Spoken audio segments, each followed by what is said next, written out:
What up, y'all? This is Mr. Downtown Melo, and you're listening to the Entertainment Report on iHeartRadio, live from Dubai for Thursday, April 9th, 2020, delivering some major stories and trends going on in the world of entertainment and beyond. You can follow the show on Facebook, Twitter, or Instagram. Facebook.com/The Entertainment Report with Ray Melo, that's RAYMELO. On Twitter at The Enter Report, or on Instagram at The Entertainment Report. You can listen to the show anytime you want on iHeartRadio. Just go to iHeart.com or your iHeart phone app, search for The Entertainment Report, and it'll take you to the page.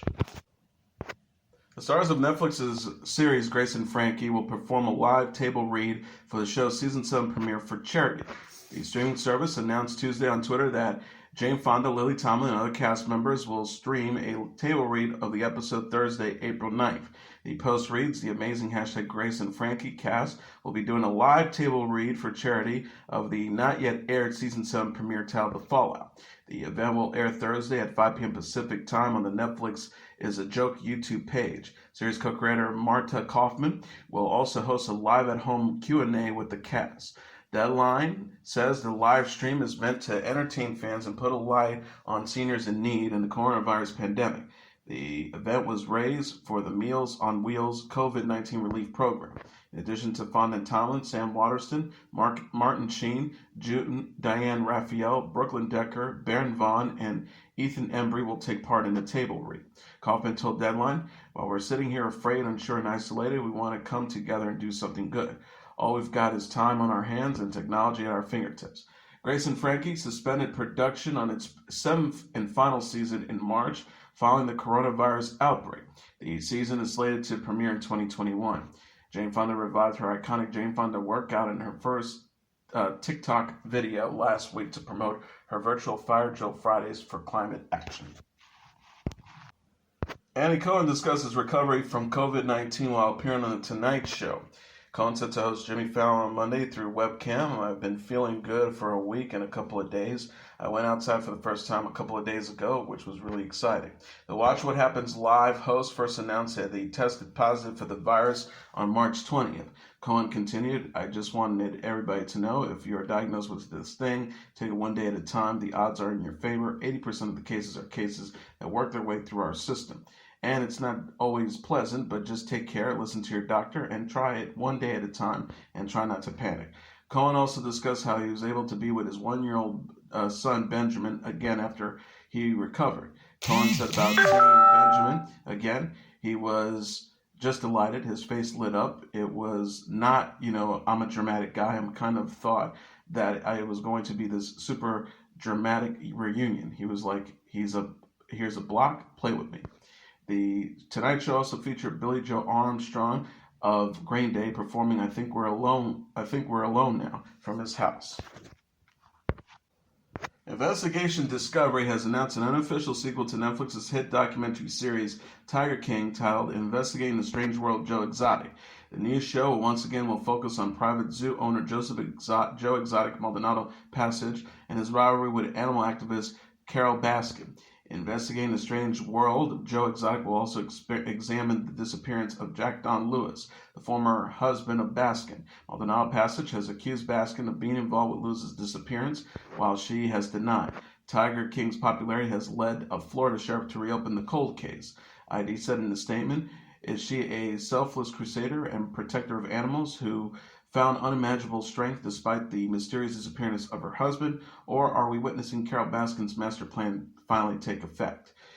Despite her claims of innocence, did she orchestrate the disappearance of Don Lewis to seize control of his fortune, consolidate power, and lay waste to her foes? No seems to be talking except for one man, and that man is in the center of the ID's upcoming investigative series. Tiger King star Jeff Lowe recently announced that a new episode of the original series will be coming to Netflix. The streaming company, however, has not confirmed if a new episode of Tiger King is forthcoming.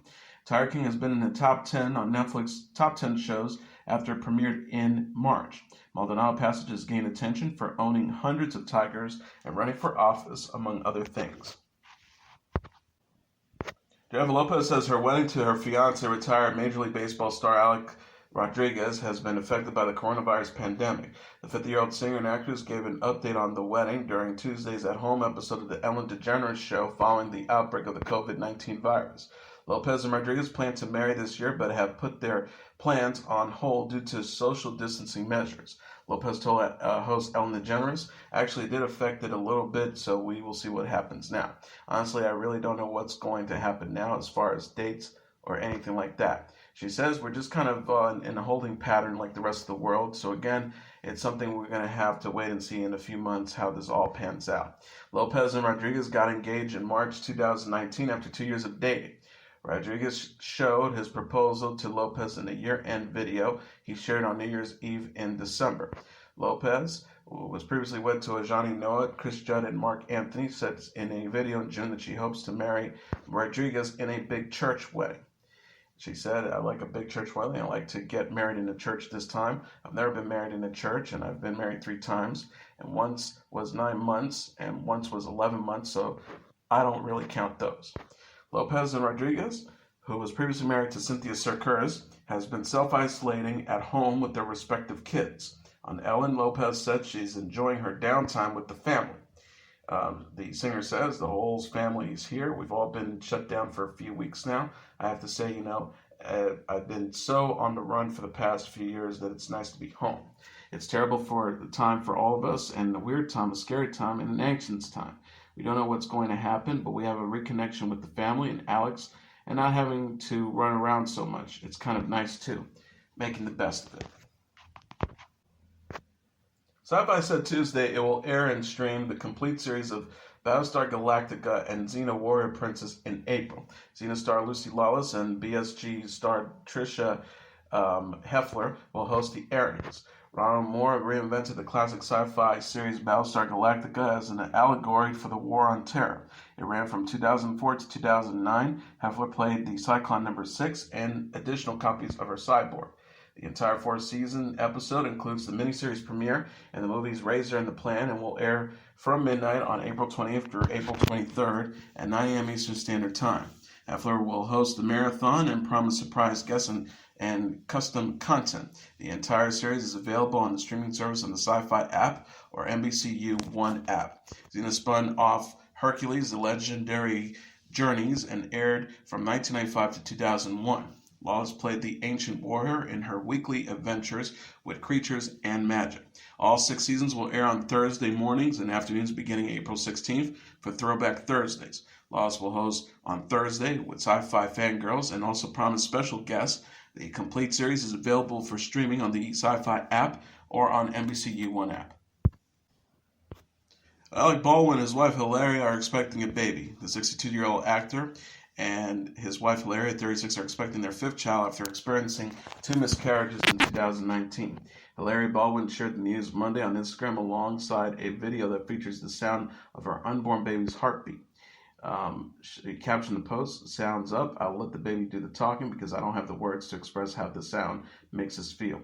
Just got the great news that all is well and all is healthy with this little munchkin. I want to share this with you." Here we go again.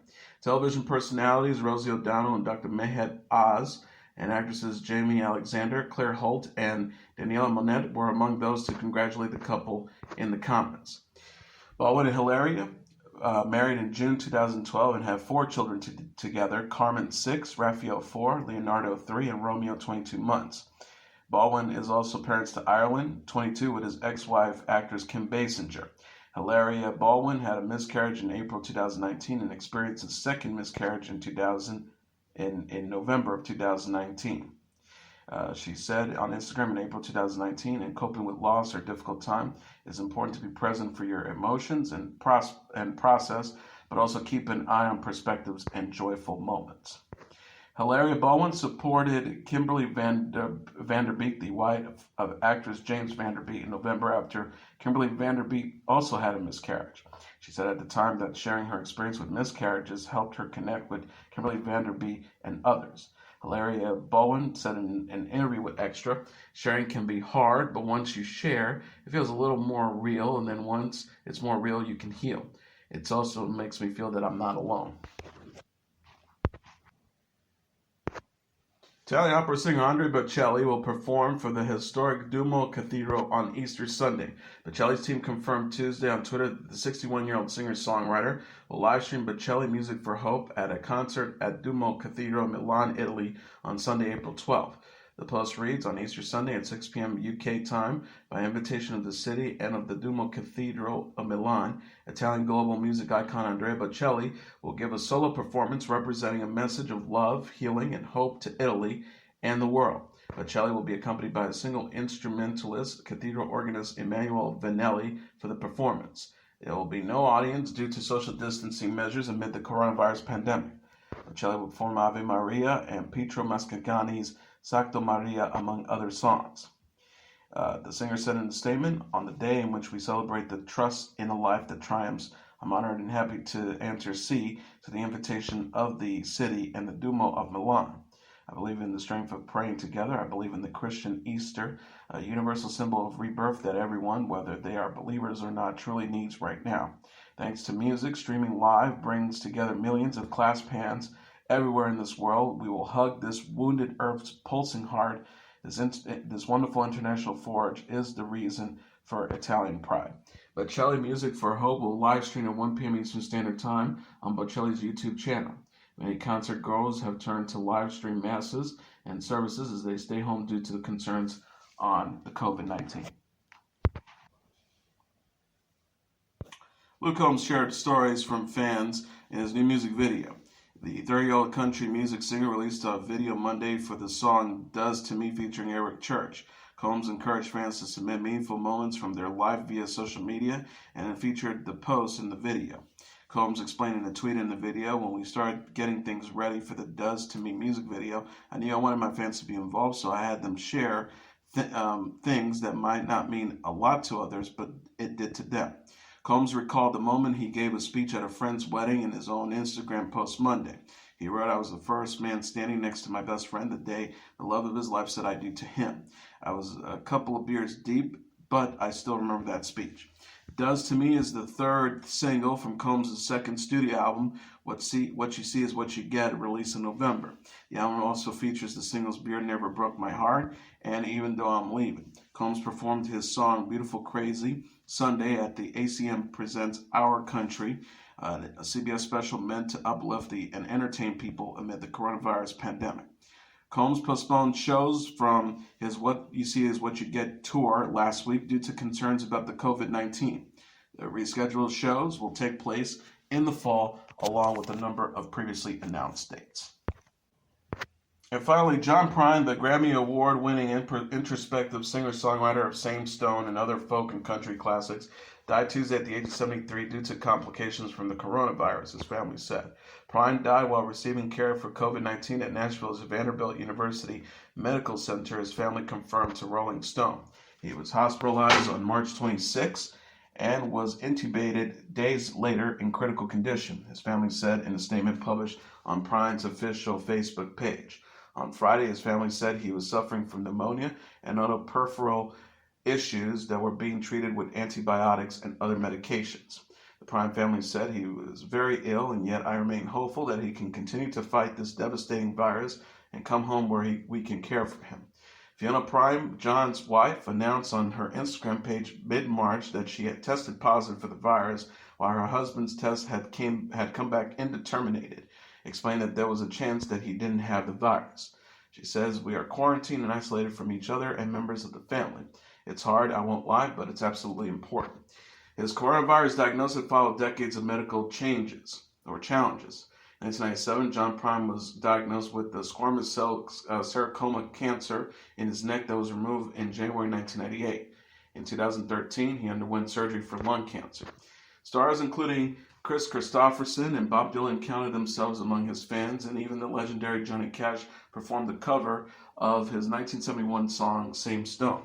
Among many accolades, John Prine was named Americana Music's Artist of the Year in 2005, and he was awarded Grammy's 2020 Lifetime Achievement Award.